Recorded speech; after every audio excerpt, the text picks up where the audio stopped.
What is up, everybody? It's Dr. Vibe here, host. Oh, well, I don't know. I guess we are live.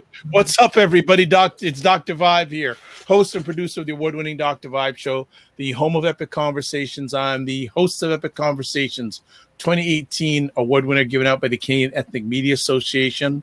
And once a month, I host online conversations for fathers that is co-sponsored by Dad Central, Canada's national fatherhood organization, and Dove Men Care. Most Sunday nights at 9 p.m. Eastern Time, I am joined by my great astute associate, Kinte Fergerson. Mr. Fergerson, how you doing? I'm doing great. I'm happy to be here, and I'm looking forward to talking about this topic.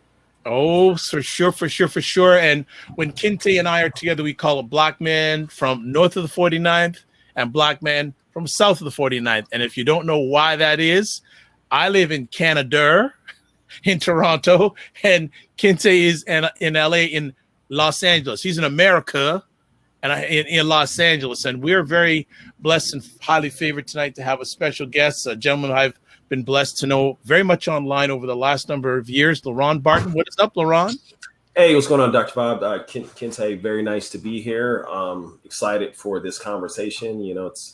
Dr. Bob, you and I, we go back quite some time. And so it's always been a really good time, always been a real good conversation. And I feel like this is an important topic to really speak on.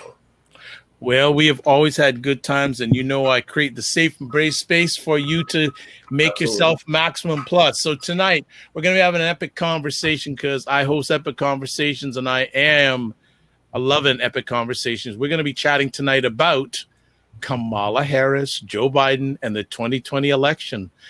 Who wants to chime in first? What was your reaction, gentlemen, when you heard about this announcement? Kinte, do you want to start us off? Okay. I'll start off by saying this. Let's start with Joe Biden.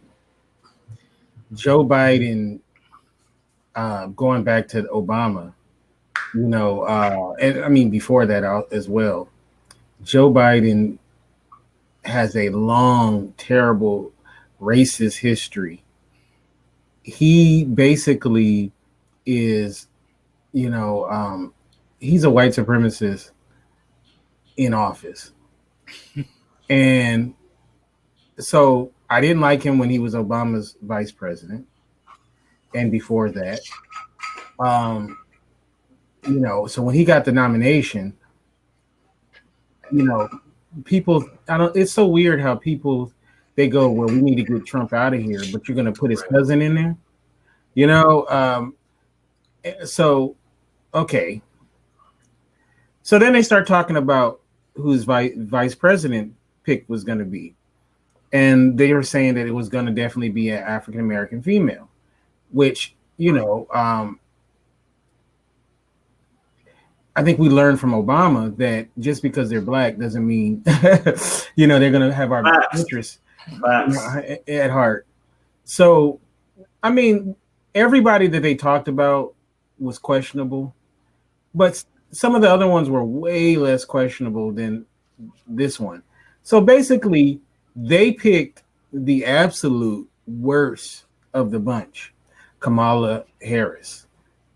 Kamala Harris has a long history of being a attack dog for white supremacy, for being when she, if you guys know anything about you guys seen a movie called Fruitvale Station? Yes, sir. And about the Oscar Grant case. Now, that's the best way I can get people to understand, because people saw the movie and they cried. The part they didn't put in the movie is what happened after that. And Kamala Harris had a huge part in helping those people get away with what they did to him. I remember it vividly. I remember her vividly. And I've never was a fan of hers. I mean, and this is just one of many things that I can go on and on about Kamala Harris. And I'm sure as the night goes on, I will. I'll get to, because none of us likes Trump. I'm not a Republican.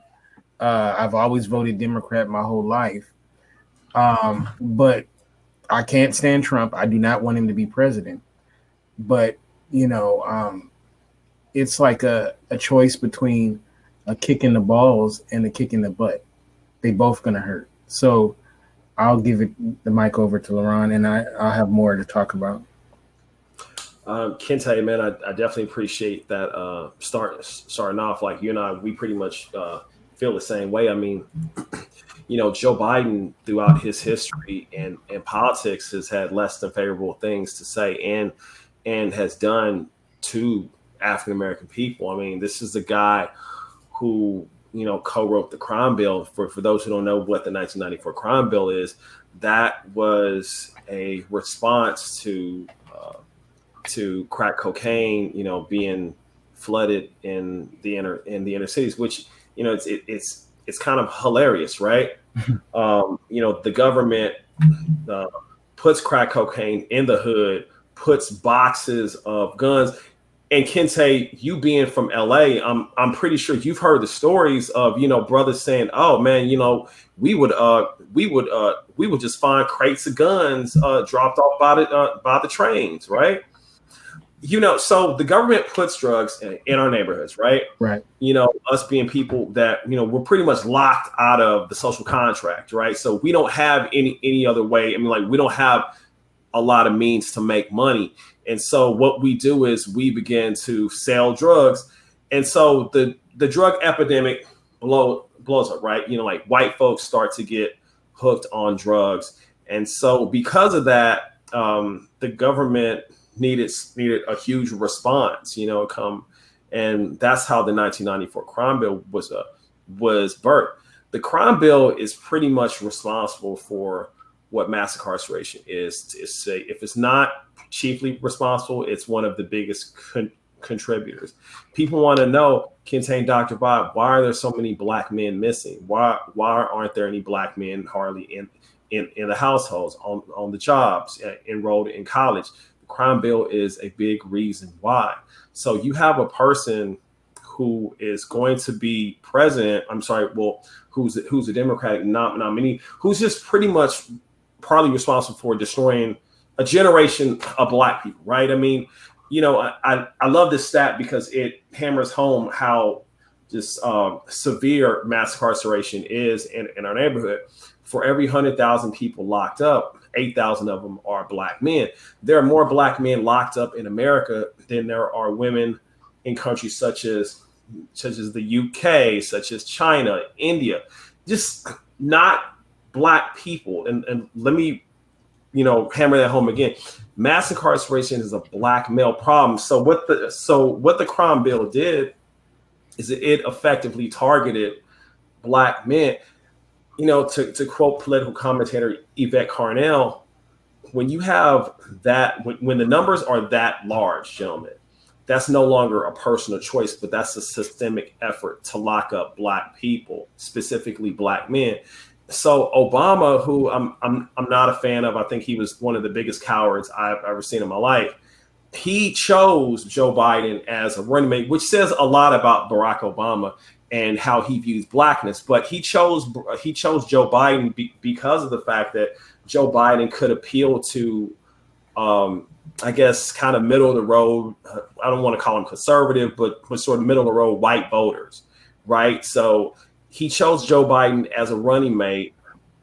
And if you look at Joe Biden's history, besides the crime bill, right? I mean, the fact that he was friends with segregationists, the fact that he opposed busing. I mean, if you even listen to the way he talks to black people today, I'm just like, wow. But, as Kinte pointed out, because we're so afraid of Donald Trump, and listen, I'm not a fan of Donald Trump. I think Trump is in total embarrassment, and that's saying a lot. But if we're going to be honest, Trump's policies have not directly impacted black folks the way Joe Biden has. So now enter Kamala Harris.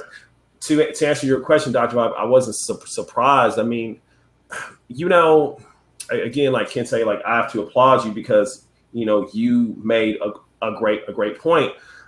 Black folks are really caught up with symbolism.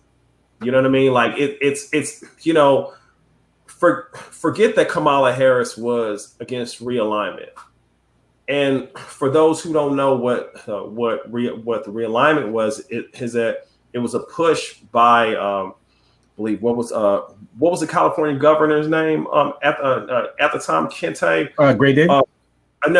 Jerry Brown. Jerry Brown. Okay. Yes, Jerry Brown. The alignment was pushed by Jerry Brown to just essentially not empty the prisons, but depopulate the prisons, having people go to jail, having people go to in-house confinement, halfway houses, right? So Kamala Harris was against that because she wanted Black men, the prisoners, to be used as firefighters. You're not going to pay them firefighter wages, right? These brothers are going to be risking their life. But because they make good labor fighting fires, you're going to risk their lives. So knowing someone like that, why would you want somebody to be a leader? I don't understand it. I want to go back to the symbolism point. You know, I've said this before on other topics. Is they want to give you everything but what you're asking for. Hell yeah. It's like the person that asks you to come by and help them paint the house, but then they don't want to give you no money, but you know, I got some fried chicken. I got some potato salad, but no, I want the money. You know? And what happens is we keep accepting symbolism. We accept Bill Clinton playing the saxophone or Hillary Clinton doing the Dougie. You know, that's supposed to mean something. Ridiculous. You know, or stuff like that. Or Barack Obama, for example, being a Black president. And what happens is symbolism does nothing. All it does is pacify people with no real gains. Whereas other groups who they're getting gains, they're like, forget that symbolism stuff. You know, we want gains. And they've been selling that to our community for so long. The symbolism game, we'll eat fried chicken with you. We'll come to your church. We'll say we listen to Cardi B, you know, and all of this kind of stuff that means nothing, while we do absolutely nothing. The benign neglect, as they've been practicing for so long. Absolutely. And they successfully give us these boogeymen. We had how many boogeymen we didn't have? We had Reagan was a boogeyman. Both George Bushes were boogeymen. We had John McCain, Mitt Romney. You can't let no Mormon get in there, you know. Right. You know, and then now they got the ultimate boogeyman, Donald Trump, who you know, is the perfect boogeyman. But I think after the Obama presidency, you have a lot more Black people who be starting to become more aware. It's not the numbers that we would hopefully have. And we have to get to the point where we start asking for tangibles instead of symbolism and, you know, and dancing with us and twerking and all of this kind of stuff, you know, but not promising anything. I just want to jump in here and just shout out everyone who's in the room at the present time watching live. We got Dante, Dr. Tachi, Luke, Natasha, and Daniel. Also, always got to shout out Dr. Tachi, host of Mediascope, the livest broadcast about media, tech, and pop culture online on 5 p.m. Eastern time, Wednesday evenings on Instagram Live. And then 6 p.m. Facebook Live, Periscope Live, WJMS Radio, and LinkedIn. Now, I know that people may have some things they want to come in and say live. If you want to do that, if you're watching on the Get Vocal platform, message me and I will let you in. I have a question, and the first question already up. Dr. Tati is saying, so what do you intend to do? And LeRon is saying, I haven't decided yet. Let me ask, with this situation here with Kamala Harris, who was a better choice in your opinion, gentlemen? Honestly, I mean, I didn't vote for Biden. I didn't vote for Harris. I voted for Warren. I just thought Warren was the only person really talking about race in a real way. I thought Sanders was okay. I just think that Sanders was he's a class reductionist guy, right? Like, you know, he reduces everything in class, and he refuses to see that the problem isn't, you know, I'm poor. The problem isn't, you know, the fact that, you know, you could be a woman or, you know, homosexual. The problem is that you're black. So I had a problem with Sanders there, but I did like his policies. You know, again, like after Warren didn't get the nom, and I just felt that Sanders, he did a lot of things that he shouldn't have done as far as trying to secure the nomination. So and honestly, like I did not, you know, like, sorry, let me rephrase it. So Biden was trailing dead last, right? He was like, well, you know, I got my Southern firewall of Southern black voters. And, you know, and Kinte, going back to what you said, man, like, you know, we fell for the symbolism. You know, you literally have black folks saying like, well, because he was second in command to a black man, I feel good about voting him. And I'm like, yo, Barack Obama don't look at you in the same way that he looks at himself as far as being black. That's A. B, who cares if he can work aside a black man? That black man didn't do nothing for you. So but I think that black voters, and, you know, and I could be wrong, I think we know white people better than they know themselves, right? And so they knew that white folks were going to vote for somebody that could not beat Trump. And it's unfortunate that when a lot of us casted our vote for Biden, we didn't ask for anything in return. We were just like, okay, you know, he's friends with Barack Obama. Cool, vote for him. Oh, well, you know, we need to get Trump out. Yeah, but it's like, you know, you still have to get something for your vote. Like, I just wish we knew how powerful we were, and I just wish we understood that voting is transactional, and that every other people, they're like, look, you know, y'all better be for this, or we're not voting. And, you know, the Democrats, they knew we were going to vote for you know, for the Democratic nominee, so they didn't have to do nothing for our vote. And this is where we are. You know, I want to before I say anything, because I've actually expressed my feelings about this election to people, and people who don't know my personal background. I've been called I'm part of the problem, you know, like all the different things that people said. And I gotta first of all clarify that I've worked in politics since about 12 years old, in local politics. I've worked for, you know, I used to be a field deputy for a city councilman. I've worked to get the vote out for many years. I used to be one of those people that, you know, I believed in voting, like, you know, just, I would be one of those people. Unfortunately, back in the day, I was one of those you're part of the problem type people, you know, and I would work to get people to vote and all of this kind of stuff. And I worked for politicians, and I worked on political campaigns, and I've dedicated a lot of my early life to that. And one thing that happens is when you are in that mix, you know, even it was at a local level, that you get to see how the sausage is made.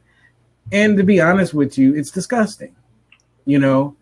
And one thing I've learned from those experiences, and just the experiences of just what I see, is that politicians only respect you when you hold their feet to their fire.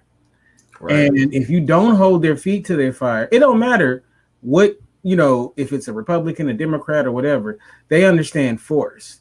So I give you an example. President Obama won, and then the Tea Party came out, and they were basically putting feet to their politicians' fire. Now, we don't agree with what they were shooting for, but that idea of, you know, pushing, and making your voices be heard rings true. So what I would say is, Pretty much anybody they were going to run up there was going to probably be a jackass.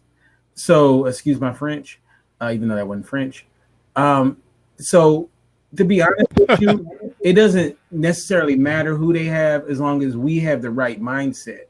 So, if it's Kamala Harris, if it's Joe Blow, whoever, we as a people, specifically Black people, have to, whoever it is, hold their feet to the fire. If it's Trump back in there, we got to hold his feet to the fire. And we have to stop accepting symbolic gestures. Absolutely. And have a actual platform of what we need to accomplish. And so Kamala Harris is Joe Biden and Kamala Harris, they probably are going to win, more than likely, right? Okay, they get in there.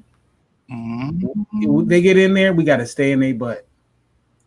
We have to stay in their butt and keep the foot there the whole 4, 8 years, whatever it is. So I feel like that's what is necessary. It honestly, if they got that Rice, what's her name? Rice. Susan Rice.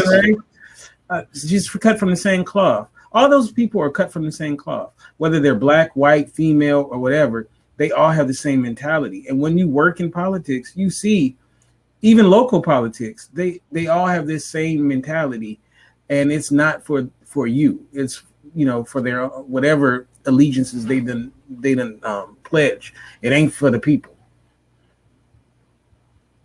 Yeah, no, like I totally agree with that, man. But here's the thing, though, Kinte and Dr. Barton, this is something like that I've been asking people. If they get elected, how you gonna hold them accountable? Like, they already got your vote. So it's like this, like that's for me, you guys, that's the thing that just made me so frustrated about this entire election cycle. It's like we had a chance to truly demand something, right? And it's just like, well, I understand what you're saying, LeRon, but let's get Trump out. And I'm like, okay, I mean, listen, like no one's denying that Trump is terrible. Like, the dude is an upfront white supremacist. I get that. But we're just giving our vote away, man. Like every other, I mean, it kills me that it's like, it's just like with the Black Lives Matter movement 2020, right? So George Floyd gets killed, Ahmaud Arbery gets killed, Breonna Taylor gets killed, right? And while you have some people who are demanding real systemic change, you got folks that are satisfied with streets painted as Black Lives Matter, statues being torn down. I mean, and as you said earlier, Kinte, everything is given to us except what we want. I mean, I'm sorry, Dr. Bob, go ahead. No, go ahead. Finish your point. I'm just saying, like, it's like, like we should be standing up to Joe Biden or to Kamala Harris and saying, whoa, if we vote for you, what are you going to give us? Yeah, look, I know that the USPS is one of, if not the biggest government employer of Black folks, right? The post office, we need the post office to be open, and I get that. But I'm talking about something specifically for the folks, and we're not asking for that. We got two people that don't believe in reparations, which is just like ridiculous. We have Joe Biden, who is not for defunding the police, who is not for a federal decriminalization of cannabis, which is one of the biggest reasons of having Black folks locked up. We have Kamala Harris, on the other hand, who said in a video specifically she won't do nothing specifically for Black folks. So, but we're so gung ho on voting for these folks. I'm like, wow, like it seems like we just playing ourselves, man. And that's what angers me. Is like we have all this power, yet it's like, well, you know what? As long as we get Trump out, and I'm like, okay, we get Trump out, then what? Is stuff just going to magically get better for us? Like, no. Like, so I haven't voted Democrat since Obama. I I didn't vote for Clinton. I thought she was a stone cold racist. There was no way in hell that I was going to make that move. And as scary as Trump is, y'all, I just don't think that I can live with myself knowing that Biden is one of the reasons why there's so many black men locked up for me to vote for him. I'm sorry. I can't. Oh, you're muted, Dr. Vibe. Some people would say that black women exerted some power getting Kamala Harris nominated as VP. Because I'm just saying what some people are saying. I'm not. What is your comment to that? That's because black men who could vote have their voting rights taken away from them. Thank you, Joe. Thank you, Joe Biden.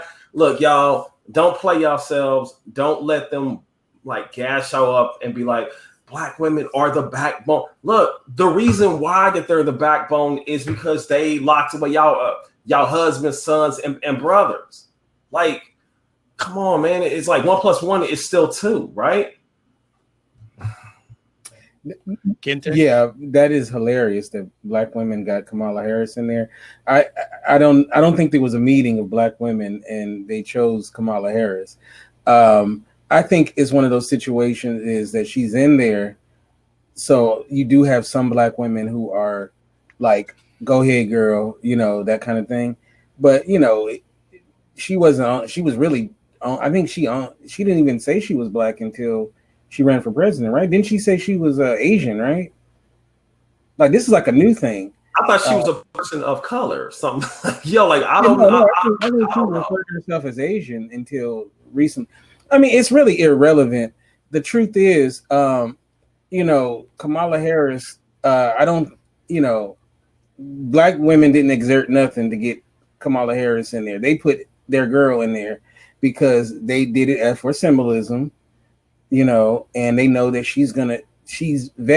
She's already vetted, and she's gonna do what they need her to do. So. So if the Democratic Party did not nominate Kamala, how much would that have affected their chances of winning the election? Look, man. Honestly, Bob, this is just my opinion. Because people are so laser focused on getting Trump out and not actually talking about what they need, what they want, what you need to do to get my vote, right? It wouldn't have mattered. Look, this is just the way I see it, Kinte. I would love your take on this. The people that were going to vote for Trump are going to vote for Trump. The people that were going to vote for Biden were going to vote for Biden. All this, y'all need to put a black woman in. Man, look. I'll admit the donations have went up, right? His Joe Biden's I guess chest of for political ads and oh yeah, well no, the first 2 days after Ms. Harris was nominated, they raised more money that Biden did all of last year. Okay. Or is it 28? I think 2018, maybe 2018 or 2019. Oh. One of those 2 years. Okay. I think probably 2018. Cool though, but check it out though. Do you really think that swayed middle of the road voters? I don't. I'm just saying. Again, man. We're dealing with a country that is steeped in racism, white supremacy. It doesn't matter. Going back to what Kinte said, man, it's all about symbolism. I don't think that mattered. Sorry. No, I don't think it mattered either. But it's one of those things is once they make it happen, then they can spin it the way they need to spin it. My thing is this is that nobody they were gonna have was gonna be awesome. So, because at the top of the ticket, look who they have. But what I'm saying is that we can't just give them the vote because of fear. That is our biggest problem is that, we do it too much. We've been doing it for the last gazillion years. Kinte, I'm just gonna interrupt. You said a very important point. One of the key aspects that political parties run on is fear. Mm-hmm. Right? And if you look at this election, from where I'm sitting, Democrats are putting the fear of the current president, saying, if you, and it was the same in the last elections, even more so now, the whole fear factor. And then the Republican Party is saying, well, your president's saying, if you vote the Democrats, all the suburban women, your life is going to be changed. Your life, you're going to be attacked. You're going to be, so it's fear coming from both sides. I just want to, before I sorry to interrupt, I'm just going to read something here. Mafume saying building chains take steps, playing the game. Most take longer than wanted. Beat 40. I don't see the gentleman's name. Beat 45. Get back to normal. Hold term. Vote them out. The point is that we have to play the game as a nation by everyone voting. Democracy is supposed to work for everyone. If you don't come to the game and vote, then look. And then Dante says Stacey Abrams would have been the best pick. And Stephen is saying you'll never see, quote, normal again. Can I jump in on that? Sure. I just want to take a break and catch everything up. Check this out. There's normal's done. Look, this coronavirus, and it's something like that. I tell my lady all the time that everything that was before the coronavirus, that don't matter no more. You dig? What matters is now. We're never going back to that. It's over. It's a wrap. That's like history class. Like 2019's history class, right? Trump has set a precedent so crazy that getting back to normal, that just even from a political stance, we don't know what normal is. What we have to do is we have a chance to chart a new trail here. The fact that we are throwing our votes behind a centralist candidate. I mean, this guy just all right. Look, think about this, right? Kinte, and you are an LA guy. I'm pretty sure you know about the 3 strikes law, right? Oh yeah, big time. Yeah. So that, and correct me if I'm wrong, but the 3 strikes law was a part of the 1994 crime bill. Mandatory minimums is a part of the 1994 crime bill. You guys, man, and I'm gonna keep it all the way live here. So I am very passionate about ending mass incarceration. I've written about it. I've spoke about it. Before Corona, I taught at the county jail in San Francisco doing a creative writing class. So my skin's in the game here. To be a black man is to know that there's a chance you can get caught up in, and when you're caught up, it's hard to get out, man. So I find it astoundingly sad that people don't care about that. That it's like his history towards mass incarceration, her history towards mass incarceration is not a factor. And Kinte, Dr. Bob, that almost makes me cry, because you know what? Yeah, they locked up. All right, cool. What he did, what she did was terrible, but we need to get Trump out. Like, really? Is that all that it takes? I mean, maybe I think it's because I'm black in America. And so, to quote the great Malcolm X, being black, I was born in a prison. So none of this stuff that we're going through seems out of the ordinary for me. You dig? Mm-hmm. It's just like, oh, okay, well, every day, all day, other folks are bugging out. I'm like, y'all, look, this is what it means to be black. So, and maybe I'm just not understanding the severity of it. But again, like, we're throwing our vote away and we're not demanding anything about it. And there's not going to be no change, man. Amen. Kinte?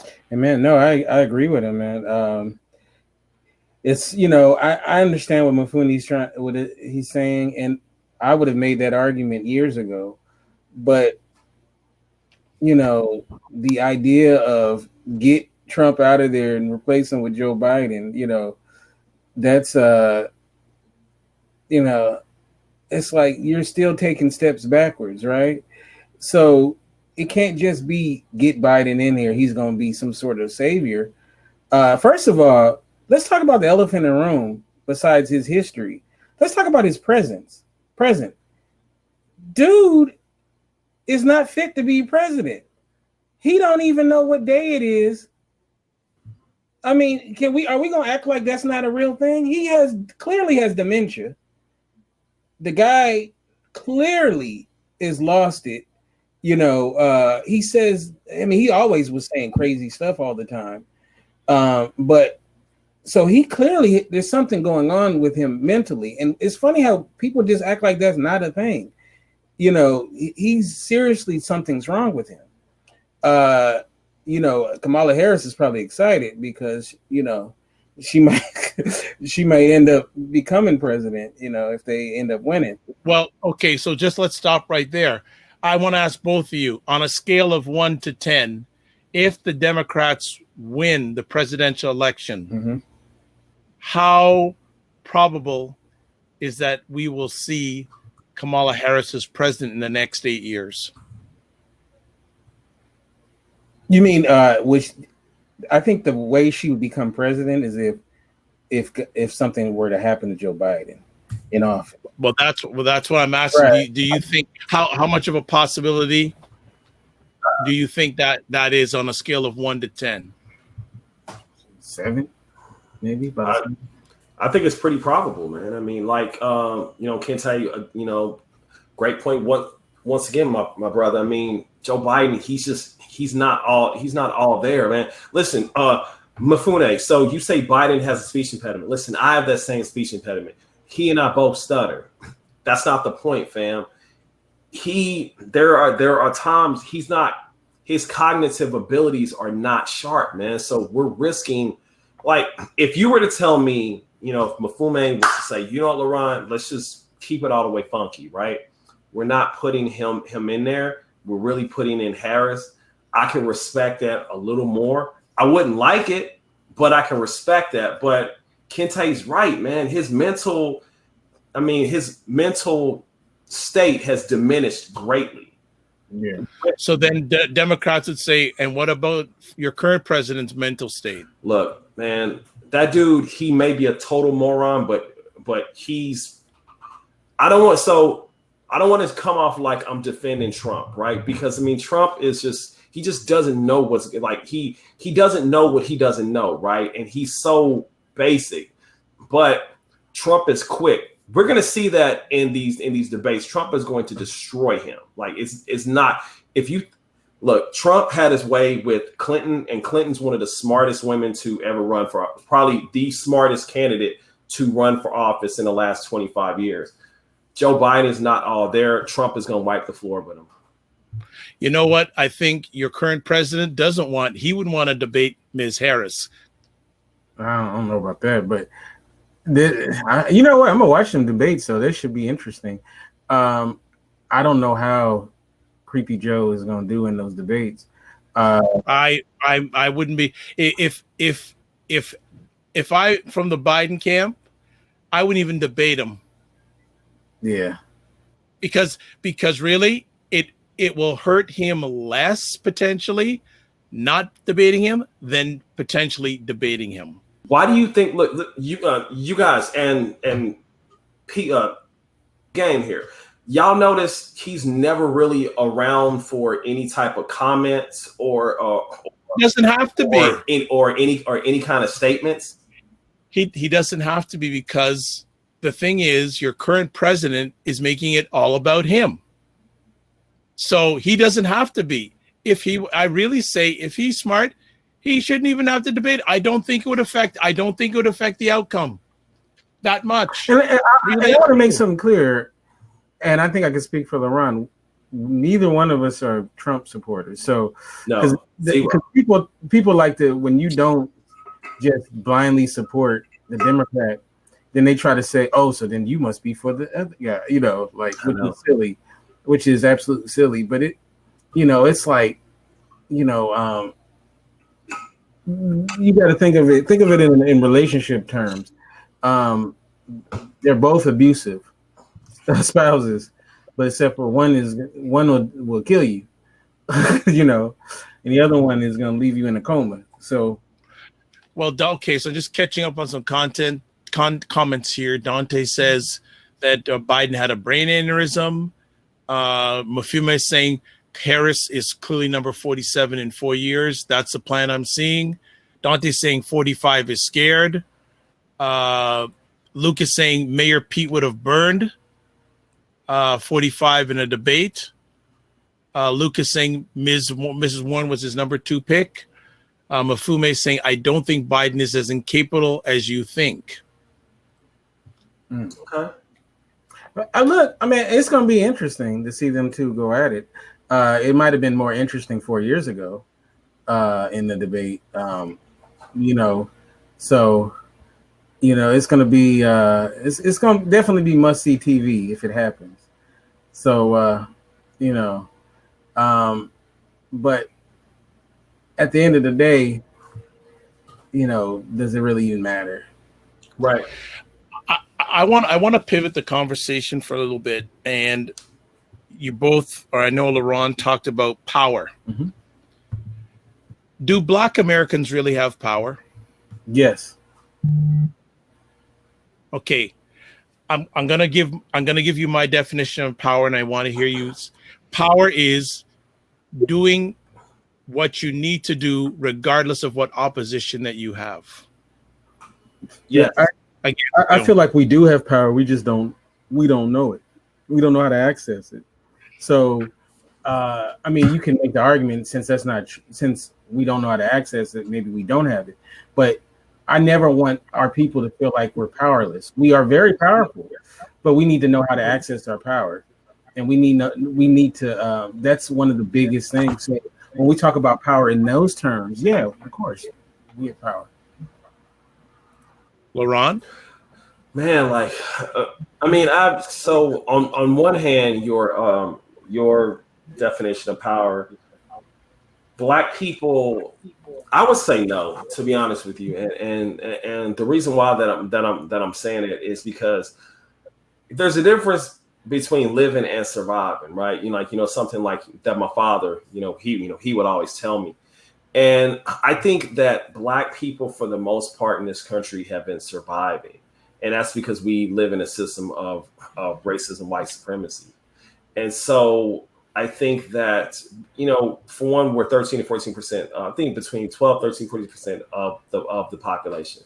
A lot of Black folks, unfortunately, are unemployed, underemployed, and or victims of, a mass incarceration system. Or, Scotty Reed of Black Talk Network would say 21st century slavery. I think that we have always done what we could. Like, for me, power means that I can just live my life without any restrictions, right? Which means that, you know what, I'm just gonna be LeRon Barton. Like, I don't have to think about anything that will impact me, right? And I just don't think that I don't think that we have that, man. I mean, I don't think that we've ever had that. And that's because, we, ADOS people, American descendants of slavery, those who have roots here, we've always been defined by that. Again, Yvette Carnell of Reagan Brown, she talks about how we've been sort of bottom cast.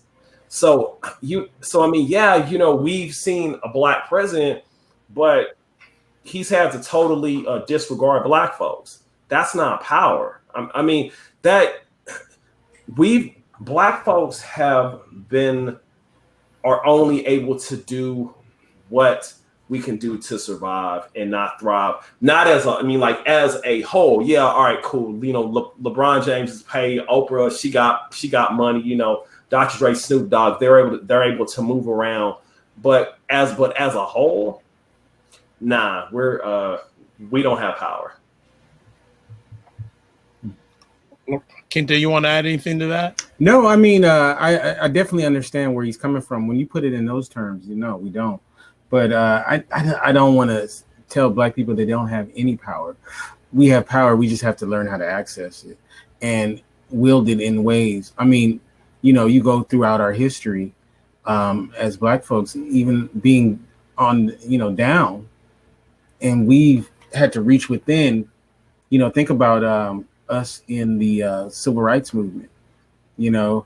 Not having power, but becoming powerful. So I understand where LeRon's saying, and he's right in a lot of ways, but I don't want us to feel 100% hopeless, though. Now, to just call our shot and do whatever we want, no, we're not there, not at all. But it's just, I guess it's the way that you define the power. So what should Black Americans be asking their candidates for in this upcoming election? Go ahead. I'll okay, thanks, Kinte. I think we should definitely ask. Well, first off, what's your plan on fighting police terrorism? And and if you start with training, like mute, delete them, because there's too many. Like, this is not just a department, a person. He coming from the wrong side of the track. He doesn't know how to deal with Black folks. No, this is a systemic issue. Notice, I've said that term consistently throughout this conversation, systemic issue.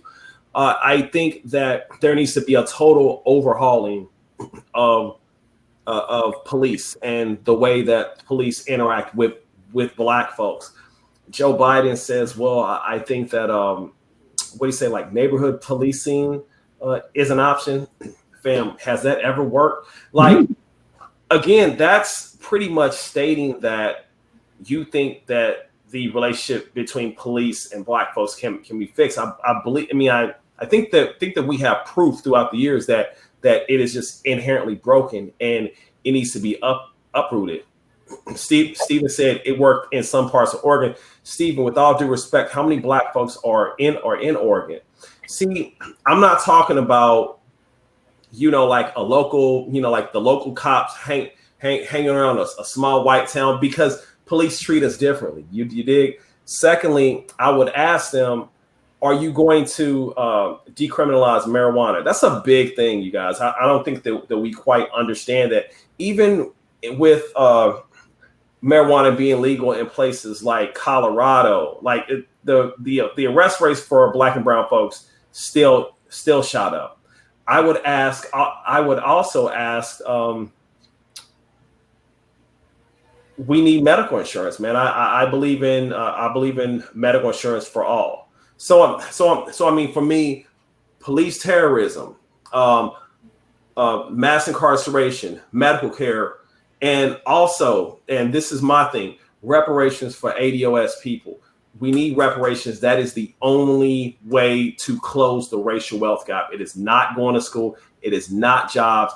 It is not home ownership, because we're so far from white folks. It is crazy. The last report I saw, Dr. Robin Kinte, it'll take us over 220 years just to catch up with where white folks are now. That's if they're not moving. That's if they're not getting no more money. So yeah, we need those are things that we need. Amen. Kinte, what should Black Americans be asking their candidates for? Yeah. Right now, one of the biggest thing, I love how, what you said, LeRon, about police terrorism. We can't act as if that, like you said, training is going to satisfy it, or it's not training. They know what they're doing. So it's not, it's no kind of training that's going to change anything. That's one thing. Reparations is another. This has to be made right and made whole. And then also is they have to start lumping the gains with people of color or minorities or these other things. We got to talk about specifically for Black people. And if we don't do that, they'd love to do that. And then what ends up happening is you end up nothing, And so we have a long list of things that we need to ask of our candidates. And we got to stop acting like we're scared to ask for something, If you want to go on a date with me, then you're going to have to take me to an expensive restaurant.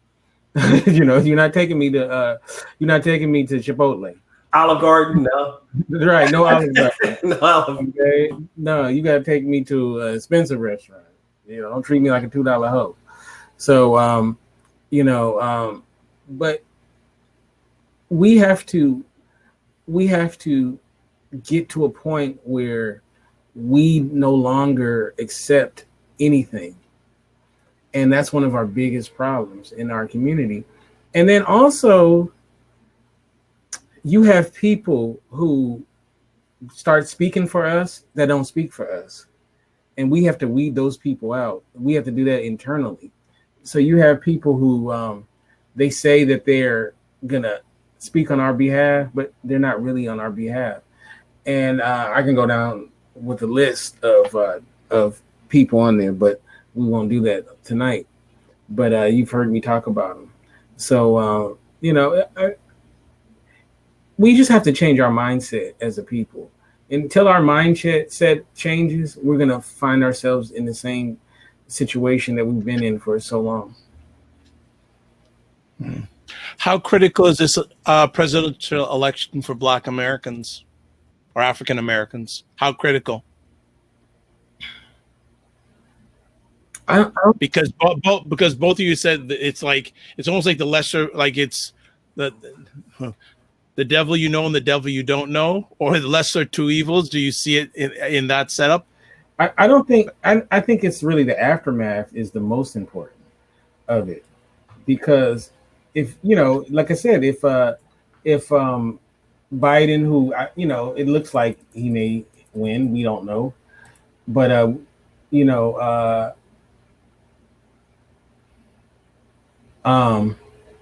Biden, looks like he may win. If he does, we can't treat that as if we won. That's the biggest problem, is we can't treat it like if Biden wins, it's like, oh man, woo, we, the day is saved and all of that kind of stuff. So we have to say, okay, he won, cool, whatever. Now we got to get to work, and I mean, but the work begins before he wins too. Let me make that clear. But I'm saying that post-election, we got to be strong. That's real talk. I think that any election is gonna be crucial to the folks. You know what I mean? Luke said, Kanye, listen, any serious political discussion should not even mention Kanye West's name. I mean, like Kanye, he's just a guy who's just trying to just get attention. I do think Kanye does make some good points as far as Black folks being tied to Democrats, but that's as far as it gets. Kinte, the thing that I'm afraid of, and I think Biden does have a good shot of winning. Although I don't believe a lot of white voters who say, yeah, I'm not voting for Trump, because the numbers, they don't really tell that story. You know what I mean? Like, I think there's a lot of white people that are going to vote for Trump. They're just not going to say it in public, because, that's like the scarlet letter, right? Yeah. Oh my God, you're a Trump voter. We're not going to serve you. I think that, I'm sorry, going back to what Kinte said, I'm afraid of that all the inroads, all the movement that we made is going to be, shuttered if Biden gets in there. Because see, if you look at it, right, a lot of the grassroots movements, not Black Lives Matter because they ain't grassroots, right? But I mean, like a lot of the grassroots movements, if you notice, their solution to police terrorism is voting. Right. Yeah. And it's like, again, like Black Lives Matter came to fruition when Barack Obama was president. Right. I mean, I'm, watching the same thing. Everyone else is watching. He didn't do nothing. If anything, I think Barack Obama signed like some type of blue lights, blue lives matter, something like that, where I think that they made police a protected class, right?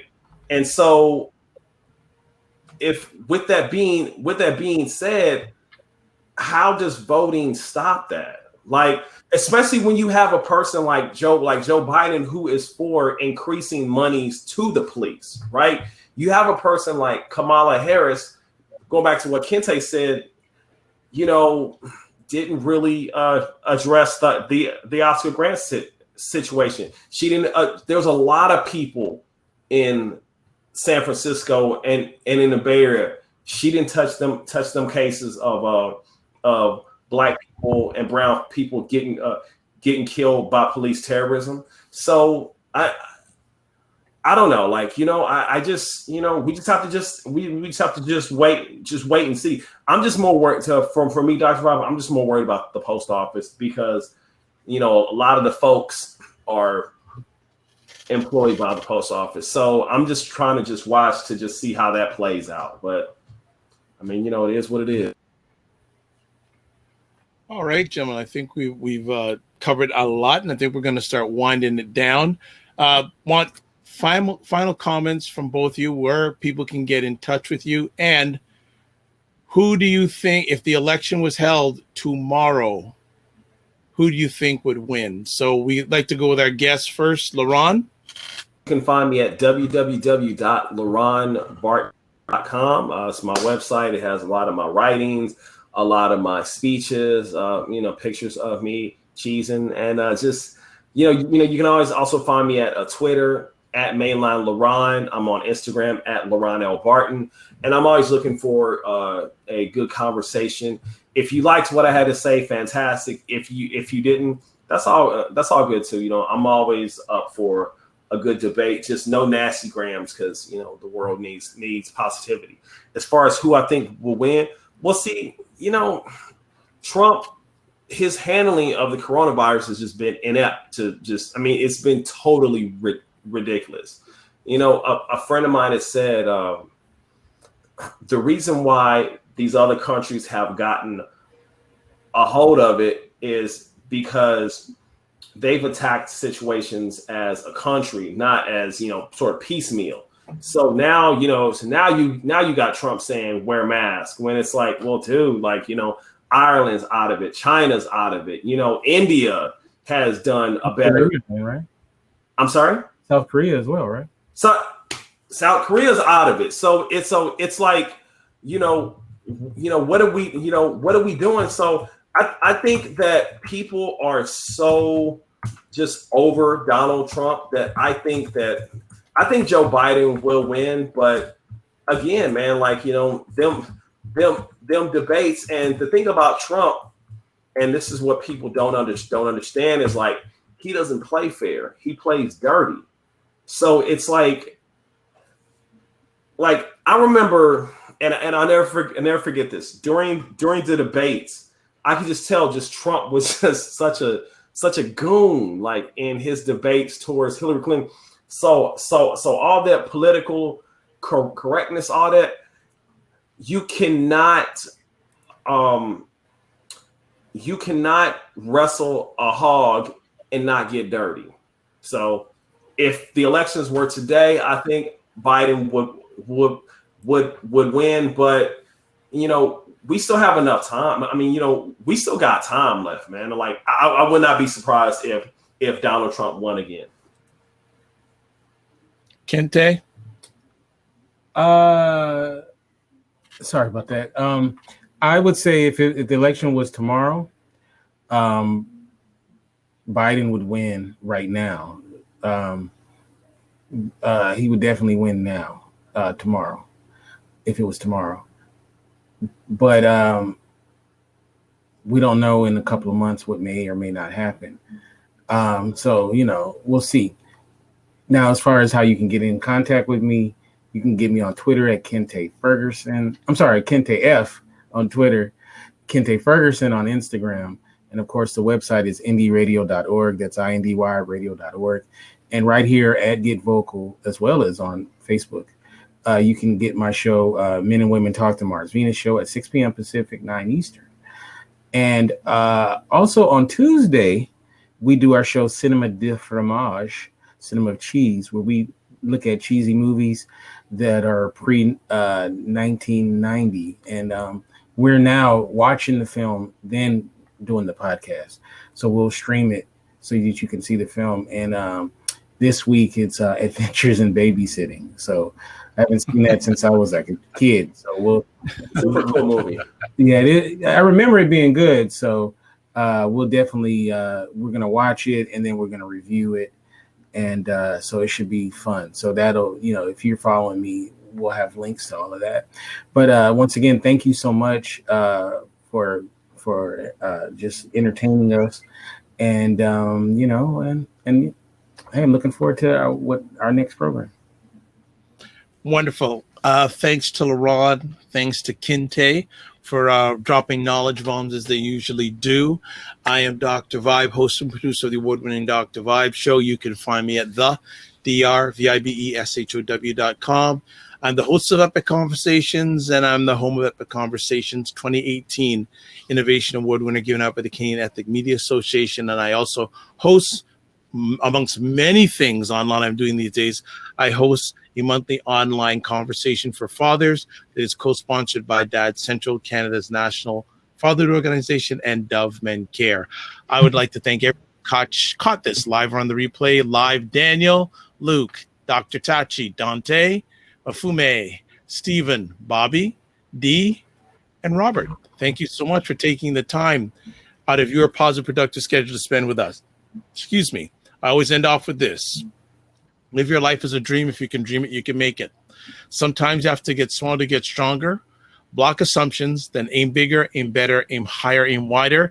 And we're going to continue the election talk as it gets closer. I know it's less than 100 days now, so it's counting down. So as the days get shorter, folks, the American election gets closer. God bless. Peace be well. Keep the faith and walk good.